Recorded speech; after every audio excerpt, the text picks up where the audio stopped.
Hello everyone, my name is Jen and welcome to the Book Refuge.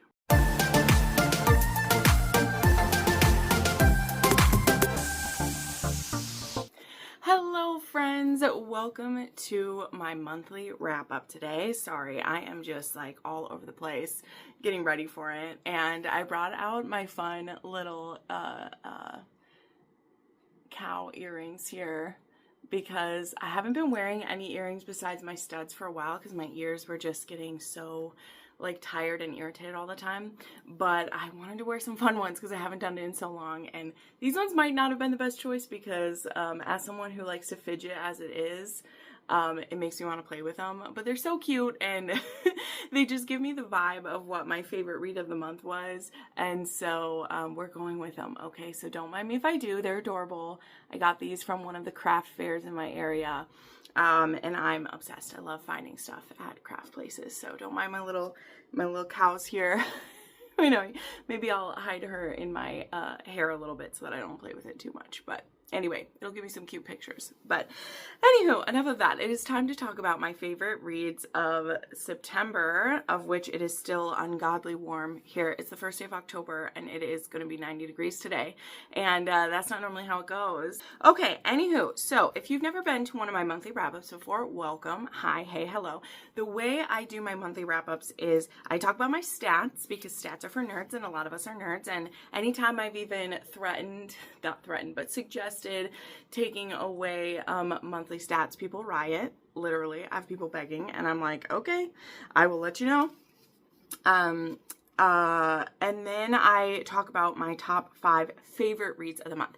I don't go into detail about everything. I read far too many books to talk about all of them, though lately, the past few months, I feel like I probably could do a mega wrap up, but no, I won't ever do that. I do my weekly wrap ups, and that is the schedule. That's the plan. That's how it goes. But if you want to know more details about the books that I've read, which I have put all the ones that aren't my top reads of the month actually up here this time, because I read a lot of physical books this month.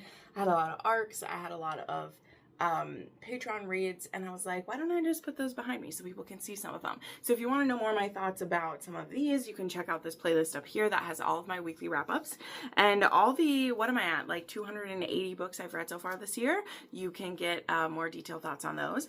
But on my monthly wrap-ups, I just like to talk about the positives, and that makes me so happy. So that's what we're going to do today. We're going to get into those and talk about my top 5 reads, which a lot of these, 3 of them, I read in the last 2 weeks, and because I was on vacation last week, I haven't even had a weekly wrap-up for these yet. So I'm going to try not to over-talk about them here, because in the next weekly wrap-up, I will do a full talk on some of those, and that will be available for you guys, because, yeah, I was gone, and so I was actually able to get through a lot of books on my little vacation and everything, which is awesome. So yeah, what else? Let's talk about a couple other things that happened in September though. I did the Craftathon, which I have been displaying the very beautiful pink orchid that I made during the Craftathon. This was just a little wooden puzzle that I got on, well, I got it at a boutique, and I've made a few of those. I worked on cross stitching. I worked on my crochet blanket that I'm working on this fall, and then there was quite a few of you who joined, not a ton, but a few. It was a kind of like 48-hour thing, and I had some lovely hosts who actually helped out with that, and I thought it was so fun. And so you can check out some of my like announcement video for that if you want to know more about what we did and some of the crafts and everything. And I'll actually show, here is the collage of some of the projects people worked on. Well, I'll put it over my face, which was just so much fun, and I'm hoping to do another one of those maybe in January or something, where we're just all tired of being locked away. And yeah, so that was something we did. Also, as I mentioned, I went to my family weekend at the resort my dad works at during the summer. He's been working there now for I think like 8-9 years, and at the very close of the year they let the employees basically have a cabin as like a gift, and they can bring all of their family and everything. And so I did that last weekend, which was delightful. I really tried to stay off my phone because The news in the world is just too depressing, and we just whistle past that graveyard here at the Book Refuge. But that doesn't mean it doesn't affect me, and it doesn't mean it doesn't sit heavy on my heart. That's why I rely on my booktube community so much. You guys have no idea how much your messages and your thoughts on books and discussions that we get into both here and on my Patreon, how much that means to me. Like, that is no joke. You guys are both, you're both what sustains my business and what sustains my heart a lot of times. And so, but yeah, for that weekend, I really tried to stay off of the internet, and that was mostly successful, and it was great. But it was a rude awakening coming back on Monday, that's for sure. So yeah, that's some other stuff that happened in September, which was cool. There was also some highly anticipated releases, a few of which made it onto my favorites list. So we'll get to those in just a moment. But let me take a drink of my coffee here, and we'll get into the stats. Side note, I actually tried making a peanut butter pumpkin like iced coffee. I've been seeing all these cool like fancy coffees come across my FYP. I don't know if that's what you call it. Is it feed on Instagram? Whatever. And I tried using like regular peanut butter to make one. It mostly turned out okay, because though there are still some tiny chunks of peanut butter in here, I had pumpkin coffee, caramel creamer, peanut butter, and milk that I used to make it. And it's like the peanut butter bits didn't fully dissolve. I think that I needed to maybe dissolve those in the milk rather than in the coffee. But like they're such tiny pieces that when you drink it, it ends up just kind of like dissolving. So I know maybe that sounds gross to people, but the flavor is great. Pumpkin peanut butter, there's something about that that just works. Like, it turned out good. Anywho, so my stats for this month were, I had 27 books read, which definitely is, I mean, definitely lower than what August was. And for the first time ever, I'm actually behind on my yearly goal, which is like kind of like effrontery to me. Because on Goodreads, I always set the same goal. You guys know, of 365 books. A book a day keeps reality away. Part of it is that, like, I have read quite a few, like, not quite a few, but I've read a few beta copies and also some fanfics. Not a ton of fanfics this year, but that, like, I don't track on there.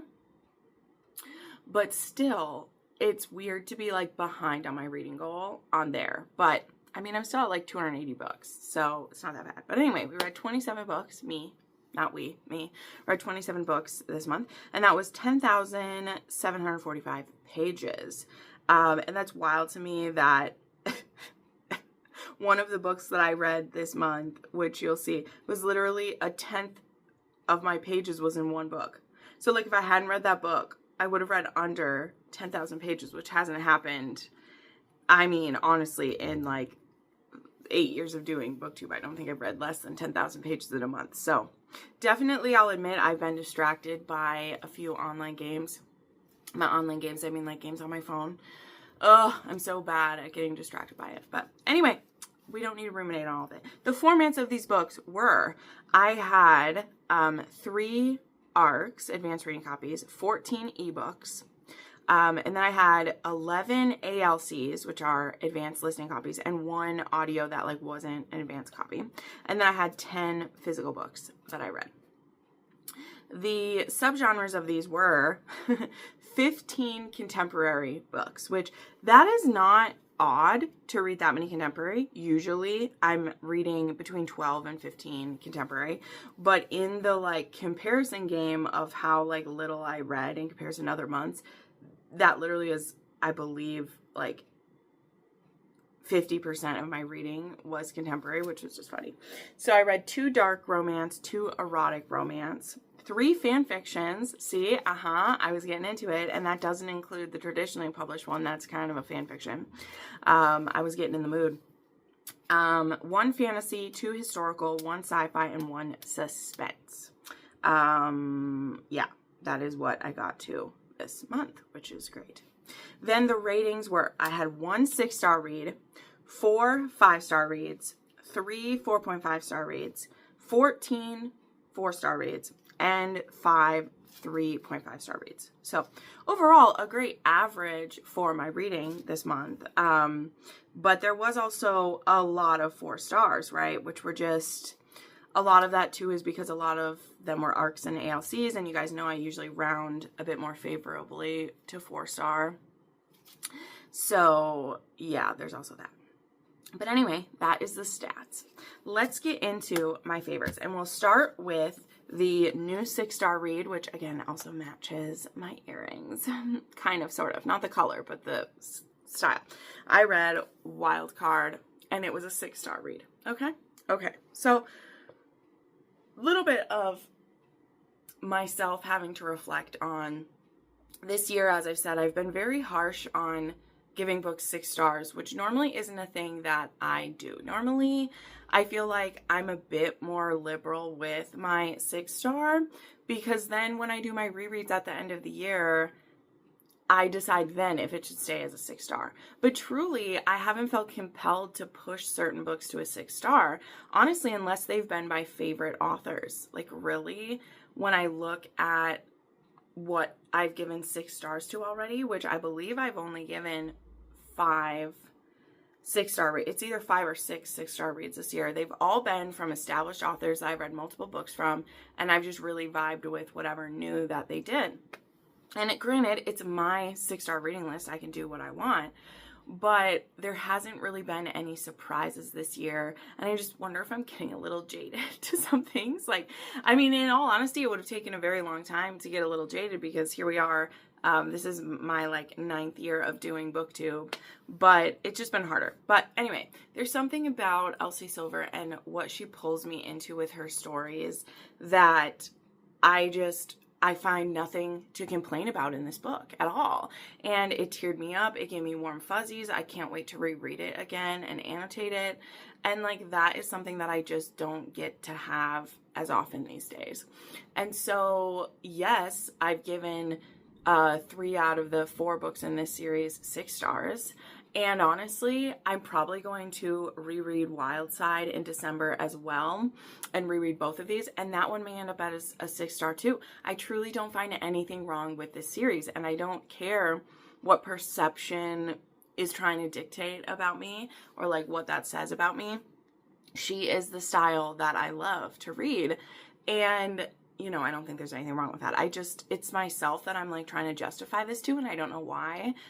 None of you guys make me feel bad for loving her stories, even when you guys yourself don't, right? You guys don't do that. Why would you? But this just moved me so much. So what is this about? So anyway, this one is about Sebastian Rousseau, who's a grumpy Hellfire pilot, which is awesome. He is, I believe, I think he's 40 years old or 38. I can't remember. But in the beginning of this book, it actually starts, I think, a year in the past. And he gets stuck at an airport, and he meets this woman named Gwen. And they both end up at a layover there. And she just really, picks at him for being grumpy. And they end up chatting and just have this kind of, magical night where there's not kissing or touching or any of that. They just have a crazy connection. And the next morning, when it's time to leave, he asks for her number. And he doesn't even have, I don't even think he has her last name. Maybe he does. I don't know. But she gives him his number. But tragically, he gives her the number off by, or she gives him the number off by 1. And so he immediately messages her and is like, hey, when are we going to meet up? And she doesn't answer him. And a few months later, which I forgot to say this, also the night that he is stuck there, he's discovered that he has a son from an accidental pregnancy when he was a teenager, and the mother of the child never told him. And his son is now in his 20s, because again, he was 15, and has a stepdad who loves him, and he's from a very wealthy family. And a big part of the reason why this woman didn't end up telling him was that her family pressured her not to, because he was on the wrong side of the tracks. And they were like, we just won't tell him. And I don't think that the kid even knew until a certain age. And then, it's not like Sebastian is a bum or anything, but he's not in this elite group of people or anything when we get when they get introduced to each other. And so his son plays hockey and he's just very spoiled. And so there's really not room for Sebastian in his life, though they're trying to make a go of it. So all of these revelations had happened to him the night that he met Gwen, and she really pulls him out of his funk. But then he isn't able to like connect with her. And so a few months later, he gets invited to his son's birthday, which I think he's turning 25, 24, 25. I don't know. But either way. And he gets invited to this birthday, and who should be dating his son but Gwen? And they're just very casually seeing each other. It started a couple months ago, but she had never heard from Bash, and so she had agreed to go on these dates with his son, which I can't remember his son's name. I don't really care what it is at this point, but they see each other at this, and it is this absolutely like heartbreaking moment because she's like, "Why didn't you message me?" And he's like, "I had the wrong number." Or I mean, they end up figuring that part out, but now she's dating his son. And he desperately wants a relationship with his son. And so he saw her first, but what does it matter in this scenario? You know, he knew she was younger, though I will say Gwen is older than his son, so she's not like 20 years younger than him. I believe it's like, I don't know, it's still a good amount. Like, let's not lie. But I think she's like 28 and he's like 40 or 38. He's 10 plus years older. But then his son is like younger than her. So his son was dating an older woman as it is. But he can already like to see that his son, having been raised by the people he was raised by, he's a bit of a jerk. He's not cruel, but he is a bit petty, and he says a few cutting remarks to Gwen. And so this whole birthday just like blows up in everybody's face a little bit. And Sebastian leaves just, well, I guess, you know, there was never anything that happened with Gwen anyway, so why do I feel like I've lost something when I have my son now and we can work on this relationship? Then we fast forward even, you know, now to what is this all started a year ago, and now we're at the current time.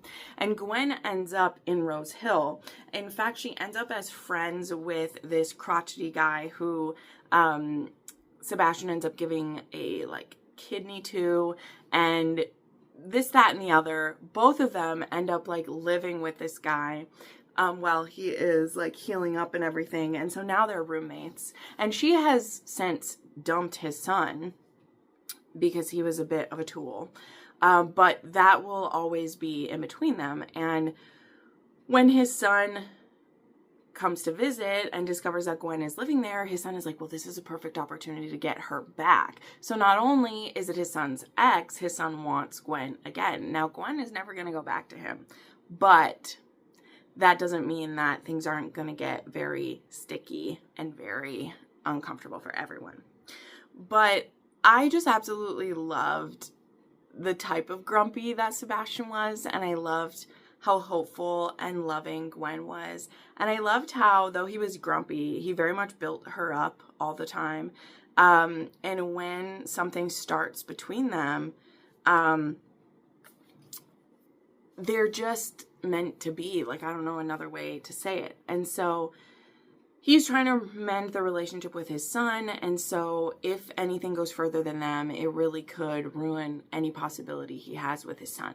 But here's the thing. When you have the girl of your dreams within reach, and this son that you might be able to have a good relationship with, who's already an adult, who has a good dad, like his stepdad is good, what would Sebastian be giving up if he doesn't go after Gwen? When Gwen's not going to be with his son anyway, you know?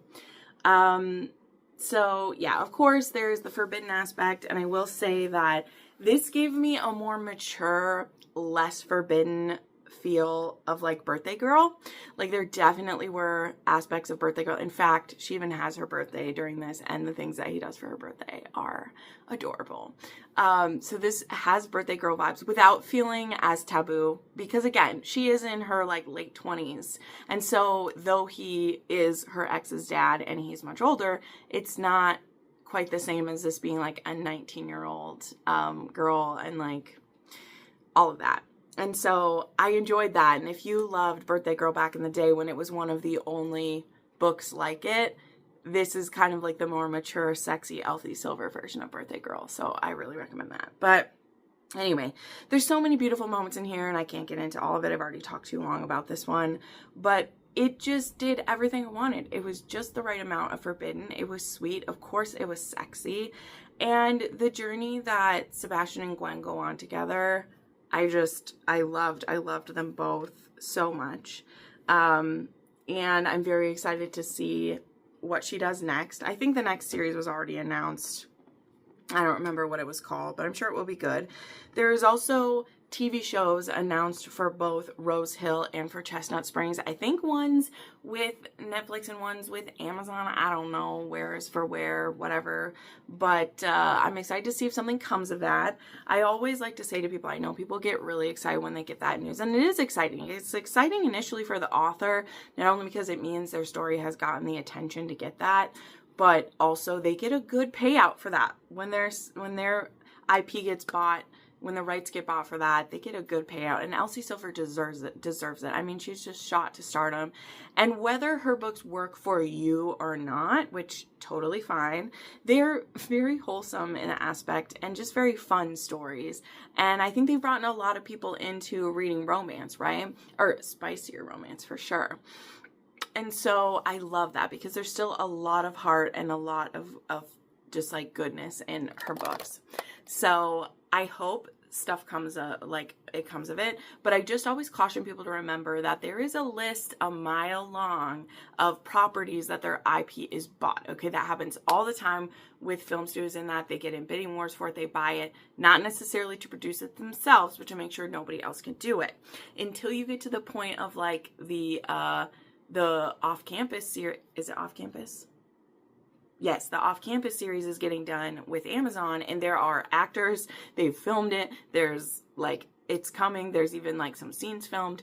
That is when I get really excited about it, when the authors actually get invited to a set. When you see a set chair with the author's name on it, that's when I'll get excited about it, right? For now, I'm happy that Elsie has been paid for both of those series, and, you know, but who's to say that they'll get made until they're made. But one other note I will say, there have been imitations of things like it already put out. I think there's a Leighton Meester one, and there's some other shows that are made that are, you know, imitations of things like this. So we'll see what they actually get. But anyway, we got to move along. Although, yeah, I just love it. I'll have links to all these books down below if you want to read them. Okay, next up, Undeniably Corrupt by Jay Shaman. And yeah, I have made a lot of her books my favorites through the months, but this one is my favorite of the series, and it's book 7. You can dive into this one if you want. She does a good job of hers being standalone, but I have been reading this series since the beginning, and this is the final one. And it is about Vander, who, by the way, I did interview her recently, which I should try and get that video put onto my YouTube. I'm not quite sure how to do it, so I'll have to figure out if there's a way to download it off of Instagram and get it up here. It would, of course, be in the, you know, Instagram format to move it on. But anyway, I got to interview, Julie is her name, last week for the release of Undeniably Corrupt. And Undeniably Corrupt is about Vander and Leora, okay? Now, Vander works in tech. He owns his own cybersecurity. He also is kind of a white hat hacker in some aspects.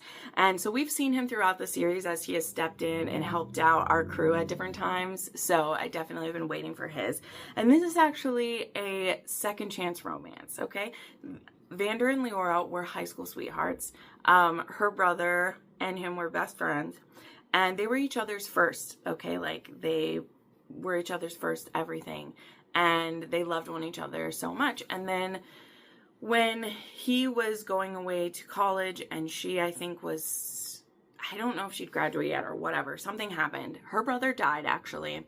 And something happened where they haven't seen each other since. And it's been 10 years. And now, at the beginning of this story, they actually run into one another. She's now working at a coffee shop near the hospital and the business that he works at. So like, this one isn't a doctor romance, but she is going to school to be a nurse, and the other books in the series are, a lot of them are doctors and stuff.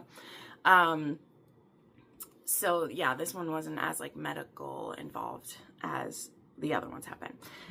But they run into each other when he's getting some coffee, and she doesn't immediately recognize him. It's been 10 years. He now has tattoos all over his body. He's looking really rough because he's been on a hacking trip, like locked away in his room for a while. And so, but he recognizes her. And he can't help himself, but now looking into her, he has kept himself from doing it for many years because he didn't want to impose on her life, but he's never forgot about her. And now that he knows she is around, he wants to know everything. And he soon discovers as much as he can about her, that she's not living in a safe place, that she is working 2 jobs and going to nursing school, that she has a daughter who is only 2.5, so not his kid. This wasn't a secret baby or anything. She was with someone else who was a creep, actually, and she had left him and moved back to this city. And he can't help but step into her life. And she's very resistant to that. She wants nothing to do with him. She's very against anything starting up between the two of them. But he just can't help himself. He tells himself he's just there to help her out, that he owes it to her, that he owes it to her brother. But of course, that's not going to last long. And things are going to happen between the two of them. And I just really love how this one played out. I really liked that for this being a second chance, it wasn't inundated with flashbacks. I don't even think I put that in my like review that I typed for it, but I want to say it to you guys. You guys know that in second chance romance, it is a big temptation for authors to just show you everything, right? By telling it to you. Like, it's a weird mix in writing because they're showing it to you, but they're telling it to you by doing a flashback instead of having it inform what's happening. So there are very few flashbacks that this book does. And the moments that it does have, I think, perfectly show important moments and help bring the story together when it's most needed, right?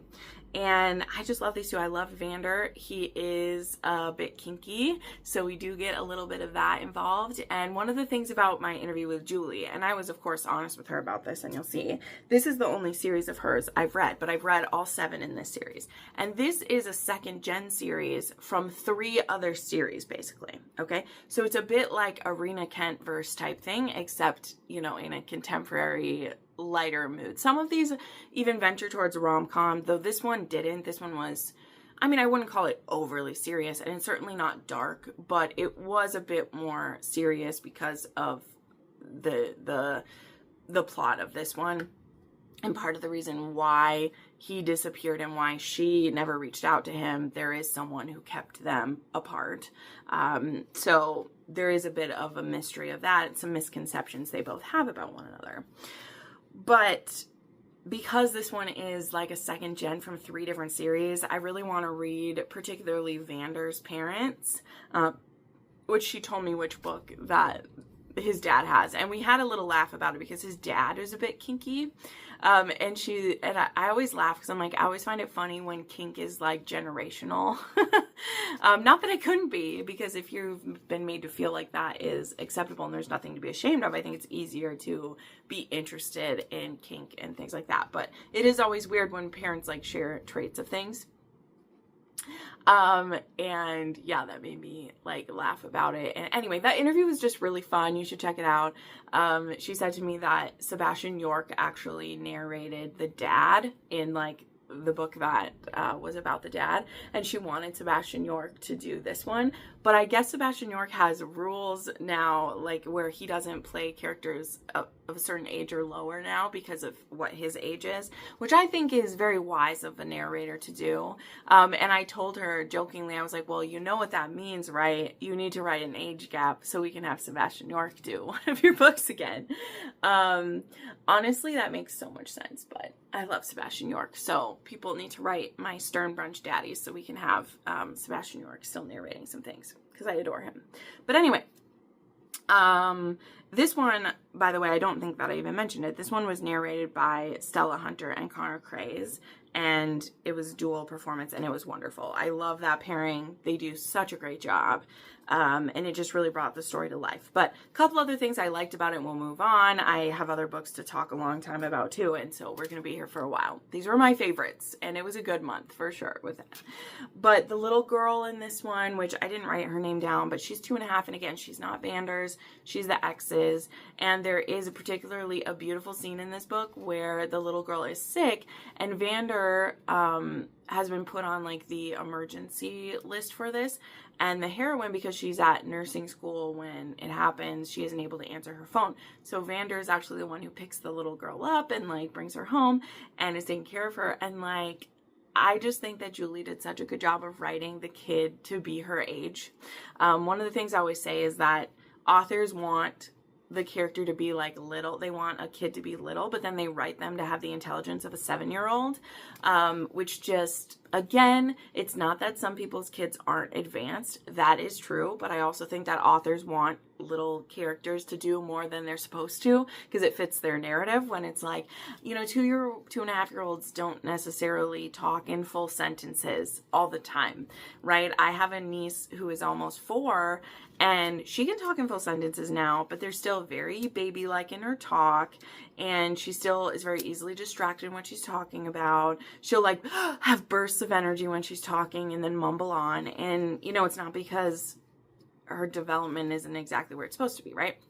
Anyway, I felt like this little girl was just the right amount of cute. You know, she was shy with him, but as she got to know him, there's some adorable scenes of them like cooking together because he'll like want to make something for the mom and the little girl will be there, and like, so could picture it. It was beautiful. So this was just very sweet. I loved as the revelations came out. It had a little bit of a suspense, as I said, at the end. And I just really love this. And this whole series was great. I think I gave a couple of the books 5 stars. And I wouldn't change those at all. But this definitely is my favorite. Maybe even tied with like the first one, which was the Baby of Convenience story. And yeah, I definitely recommend you check out Jay Salmon. You can start with this series, or, you know, if you watch the interview we had, she talks about other places for people to start. And she has some exciting books coming up. In fact, she's going to be doing a like dark romance, which I made a note of in our interview. And she also has a little Christmas MFM coming up. So lots of fun stuff from her.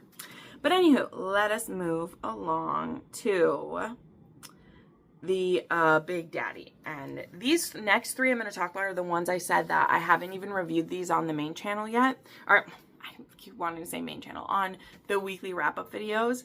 I watch too much YouTube, can you tell, where people have multiple channels. So I won't talk too much about them here because I'll do that in the weekly wrap-up, I believe. I don't like my monthly wrap-ups to be this super long, but we will briefly touch on it. But I do have Alchemized on my favorites list, and I have a 2-hour-long vlog about Alchemized that is up, and most of it is spoilers, so I know not everyone will have watched that one yet. I know a lot of people want to read it themselves before they go into my thoughts or feelings, so I'm going to keep my thoughts non-spoiler here for this, as that vlog was mostly spoilers, and my weekly wrap-up will also be non-spoilers as well. But the main things is that this is the publishing safe version of Manacled, and when you watch my spoilery review and you see my emotions that I feel for this book, I said I wasn't sure what I was going to rate it. I was torn between if it was a 5 or a 6 star, and I did pretty solidly land on a 5 star for it for a couple main reasons. One, I know that I can have 2 books be 6 stars that are very similar, but to me, upon like reflecting it, and I say this in the video, this book, well, I'll be very interested to see what people feel about it who are reading it for the first time, like not having read Manacled. I believe that 80% of my emotions are tied into the fact that this is very much just Manacled stripped of everything relevant to Harry Potter, right? And I was very harsh on Rose and Chains for how they did that. Now, there are definitely differences, okay? One of them is the skill in which Sen Lin Yu does that, okay? They were much more careful with how they built up the world around the story so that it could still hold the weight of what it was trying to do. And one of the analogies I came up with when talking to my friend about the book, Jesson, who is reading this right now, was that it's like the difference is if you read a Beauty and the Beast retelling, and you know that the main characters represent Belle and the Beast, but they do wear different clothes and they do different acts, but a good chunk of what you love about it is going to be that it's a Beauty and the Beast retelling, right? And how well does that author tell that tale? But at the end of the book, you should still feel like those characters were individually themselves, even if they represented the Beauty and the Beast story. And that is how I felt in here. I believe that when I started the story, it is because I read Manacled that I was so immediately engrossed. And I was engrossed in what the differences were, right? I was like, ooh, they're using this kind of magic in here. They're using... in this world, like, necromancy is the dark arts, let's just say. Well, not let's just say. That is, alchemy is the magic system, and you can use it for good or you can use it for dark, and in the dark case, it is being used for necromancy, which is bringing beings back from the dead, or making it so you can't die in the first place.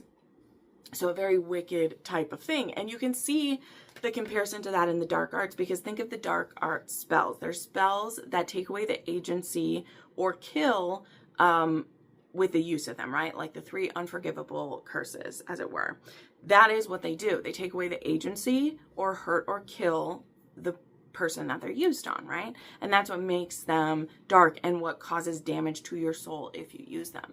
Well, in this, when alchemy is used for evil, there is literally a toll to you. You can only do it so consistently without it chipping away at your soul and who you are and damaging your core being, as it were.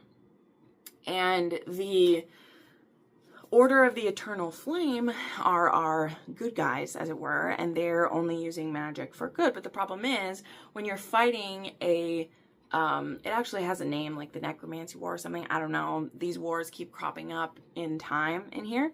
And there's a whole reason why they're cyclical, and all that stuff is explained in here. I'm just not going to go into it right now because, again, we're keeping it unspoiled here. And when you're fighting against death itself, sorry, this is too heavy to hold up. Dang. I don't know. You guys know what the book looks like. Oh, I got to put it down though. My wrist is hurting. That's a 1,000-page book, as we say. How can you win? Because each death of your opponent that you do, you're adding to their number, you know, or at least not subtracting from it, right? So anyway, where am I going with this? So it's my love of Manacled and it being a Hermione retelling that got me interested in the book, obviously. Like, I think we're fibbing if we say we're picking it up for any other reason, for most of us, right? Like, Manacled, which most people don't even rate, you know, they wouldn't rate it on Goodreads. There was still over 1 million ratings for Manacled. And that's just the people who don't know that they shouldn't rate a fan fiction or don't care. Imagine how many people have read it, right? Like, this was going to be a success no matter what. But for me, I went into the story and I knew what everyone represented, right? I was most interested in how it differed. But my immediate attachment to Helena and Cain is because they are stand-ins for Draco and Hermione, okay? And people who say otherwise, I don't know if I believe you, okay? But what made this story work for me in a way that Rose in Chains felt like a cold echo is that I feel like Senlin Yu uses the buy-in of you trying this story because it's a Hermione retelling and then takes it somewhere else, okay? Because by the end of this story, I very clearly see Cain and Helena as different characters than Hermione and Draco. In my opinion, I do. So my buy-in to the story was because I love Manacled and I wanted to see what she was going to do. But once I got past part 1, which is, in my opinion, the hardest part of the book to read, I fully was in on Helena and Cain and I wanted to see how their love story went. Now, this book isn't a romantasy in the classic sense, but the love story is extremely important. So in my opinion, it is a fantasy with heavy romantic elements, and maybe even is a fantasy romance if I look at the definition that I myself always share, because I don't think that the outcome of the story would be the same if these two don't fall in love and are literally willing to fight death and do anything for one another. I don't know if we get to the same ending if we don't have that. Because particularly for Cain, at a certain point, the only thing keeping him doing what he's doing and taking the risks he's taking and the cost to his soul is because of his love of Helena. A love that he kind of loathes himself for having, a love that is self-destructive and toxic, but it keeps him doing what he's doing. And he wouldn't do that if he didn't love her. So, and it's because of him, in large part, that we even get a resolution to the war, because of how much he takes on to get us there, right? What other non-spoiler things? So where I'm going with all of that is that I understand both the complaints of people who say it isn't its own thing enough, because again, a big part of my buy-in and love of it is because it is that thing. But I just also do feel that Senlin Yu does more with the world than Julie Soto did. To me, Rose in Chains felt like there was nothing added to it, right? Whereas, though there are lots of scenes almost directly from Manacled into Alchemized, I feel like there was background work and additional things added and changes made that it will stand on its own to others as well.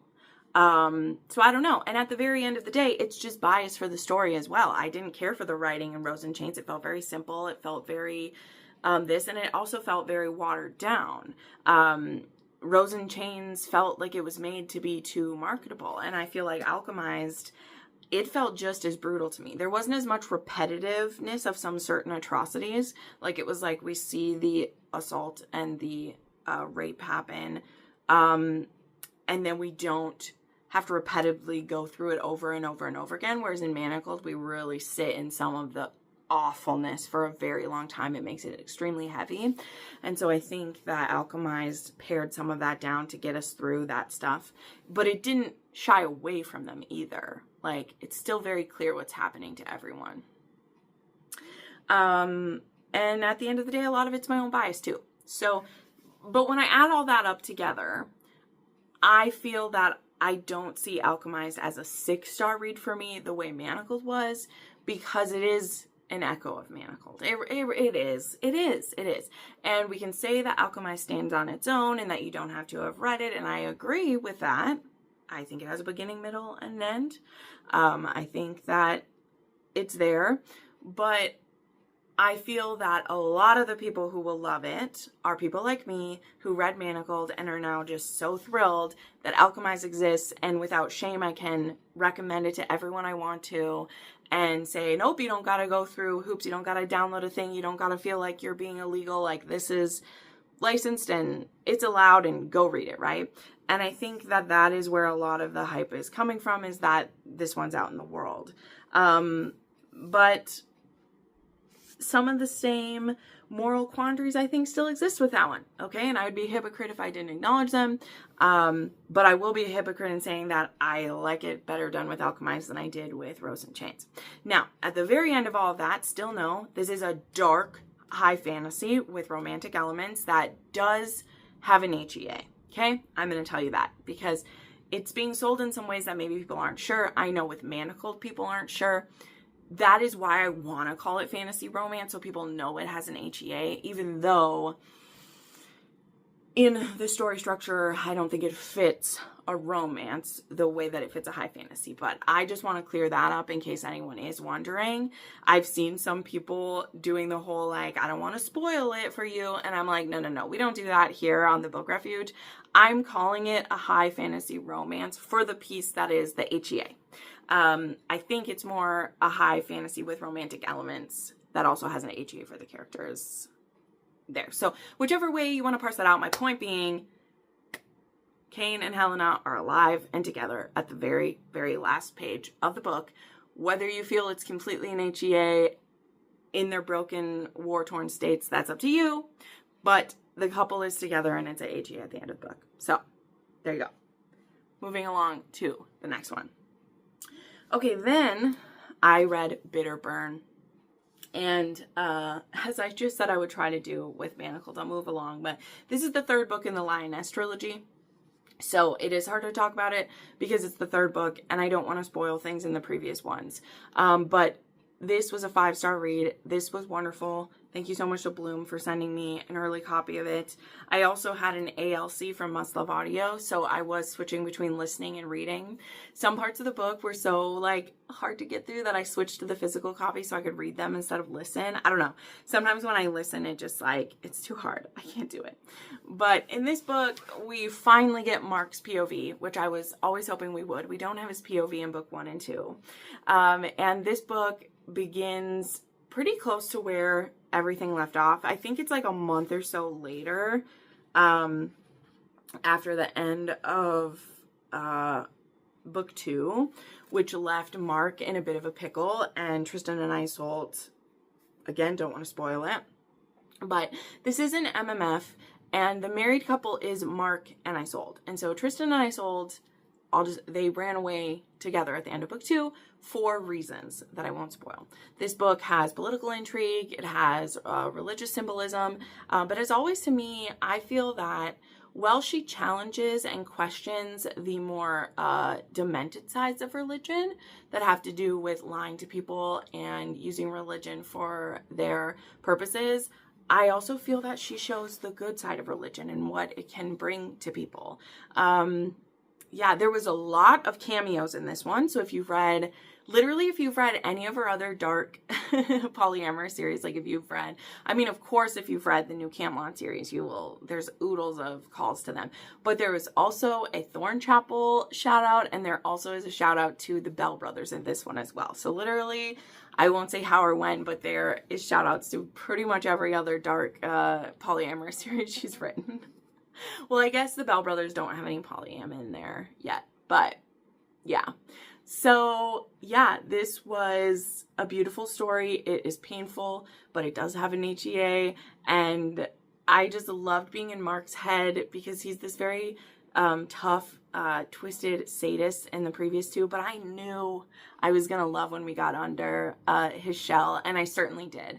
He is so in love with Tristan and Isolde, and I don't want to say more than that, but the lengths he's willing to go to, even at the cost of like his revenge, the cost of his plans, I just love Mark, and I loved all of it. And I think that Sierra Simone is the goddess of all erotic romance. The way that she uses it, the emotions that she brings forward when I read it, there's just hardly anyone who can touch her. You know, when I read her or Pam Godwin, those are my, like, that is my, like, top tier what an erotic romance is and how it should be used to not just titillate, but to make you think, to drag out your emotions. She's the queen of it. Absolutely. They both are, for real. Okay, and then the final one that I want to mention is When You Blush by Kristen Proby. I know Kristen Proby always ends up on these lists too. I don't care. Her books just make me so happy. And I listened to this one on the way home from the weekend, which is great. And this one is book 4. There's one more to come in the series, but this is in the Blackwells of Montana. This one was dual narrated by Stella Hunter and Jason Clark. And this was a ER doctor and a NICU nurse. And so this is Blake Blackwell, and he actually meets Harper on kind of like a job, and they end up having kind of a layover together and having a one-night stand in a hotel. And then the next day she's gone. They've only exchanged like, well, she only gave her first name. She knows his full name. And so they also know that they're both from like Montana, like they know that part, but she hasn't lived there in a long time. In fact, the last 2 years, she has been a traveling nurse, which I know that a few of my patrons are actually traveling nurses, which shout out to them. And she got out of a abusive relationship those 2 years ago, and so she took this traveling nurse job to just keep her moving, and so she didn't have to really worry about like living anywhere long term or anything. But her family back home, which is her adopted family, actually. So she was like adopted into her best friend's family when her parents overdosed when she was young. So I'm pretty positive that's going to be the next family that we do. You know, we love how that happens, right? In small towns. Like, we get introduced to her sister and 4 brothers, but her sister is also her best friend, and she was adopted into this family. But the adopted dad has had like a diabetes scare, and she wants to be closer to home. And so she moves back, and she actually takes a job at the hospital that Blake works at. Now, she knows that he works there when she's going to be going there. But again, he didn't know her last name or whatever. And so he will work in the ER as well as a clinic. So he's not there all the time, and he's not her like direct doctor or anything, because she works in the NICU at this hospital. But she does know she's going to run into him. And she's like, I'm going to make it clear to him that it was just a one-night stand and nothing's going to happen. Even though, of course, because it's a romance novel, they just had the best sex of their lives. So what is he even talking about, you know? Or what is she even thinking that he's not going to want to see her? But their very first interaction, and I'll just share this one. The very first interaction at the hospital is that, I think it's Billy. I don't know. It's a couple from book 1, When We Burn. They've just had a baby boy, and he ends up needing to be in the NICU for a little bit. So her very first case is the Blackwells, and Blake is there with his brother. I think it was Bridger and Billy in that one. I don't know, it's been too many books ago, but either way, he's there with them to see how he is. And she sees that the baby has the same last name as him, and that he is in the room with his sister-in-law when, you know, she's coming in there to get the baby. And so she is like, oh, take care of your wife, and like walks out. And Blake is like, oh no. She thinks that this is my baby and that I lied to her, because they had this one night stand, I think, like 6 months ago, I guess. I don't remember how long. It wasn't a super long time ago, but long enough that, like, if this child was his wife would have been pregnant when he was having a fling with her, you know? So she's super pissed about it. And he, of course, goes and says, like, no. That is my sister-in-law. That's my nephew that you're taking care of. And she's like, oh, sorry. So at first I wanted to be like annoyed with her because she just jumps to the conclusion so fast. But this is one of those stories where she's been cheated on before. She got out of an abusive relationship. She didn't know him at all. They had a one-night stand on a thing, you know, so she has no clue of his character, who he is. But he immediately is like, girl, we got something going on. And though he has been this guy who never wanted a relationship before, his literal dream woman is now working at the hospital he works at. She understands the type of hours that he has to work, and she has the same type of like values and feelings about their work as he does. And, it's just great. Like, her books are there's very low angst in any of her stories, and they're just beautiful, okay? Like that, and that's the case with this one. This one does have a surprise pregnancy in the 3rd act, so I know that's kind of a spoiler to say, but I love surprise pregnancies, and it just was great how it was set up in this one. I love them all. So there's a great setup for book 5, which is going to be a second chance, but like lovers to enemies to lovers, because Brooker, I think, is our last brother, and he is pissed at the woman that he used to love, who now lives in town again and actually works at, I think, the hotel restaurant that Connor opened, and we're gonna get some answers about that really soon. But anyway, I gave that one 5 stars. All right, that series is great. You can start with When We Burn, whatever. It's great. I think it actually comes out the day that you'll see this video, so it's out really soon. But anyway, those were my stats and favorite reads of September. Just some lovely books, but again, all by authors I already loved, basically. I mean, Sen Lin Yu, I would consider them an author that I already love, because not only had I read Manacled, I've read like 4 other of their fan fictions and like them too. So yeah, but anywho, let me know what your favorite read was. I would love to. If you want to purchase any of these books, I have links down below to them, so check that out. If you'd like to support what I do here through my Patreon or by sending me a book that I am looking for, I have links to all that stuff down below. And here's something new. I didn't know about this, but you can actually hype a video. So look at me actually mentioning some statistic stuff. If you're watching on your laptop or your phone and you go down to where it says it says like the AI overview. Don't click on that. You can swipe to the right and it'll say hype this video or leave a comment, and you can choose to hype the video, which if a channel has under 500,000 viewers, you can help hype their video. So I don't know how much that helps, if it's better than liking and commenting, but if you have a second to give it a go, please do. You can do 3 videos a week, I think. So anyway, that's me just doing some of the business side of things. Let's see if hyping videos helps out. But anyway, thank you so much for watching, friends, and I'll see you next time. Bye.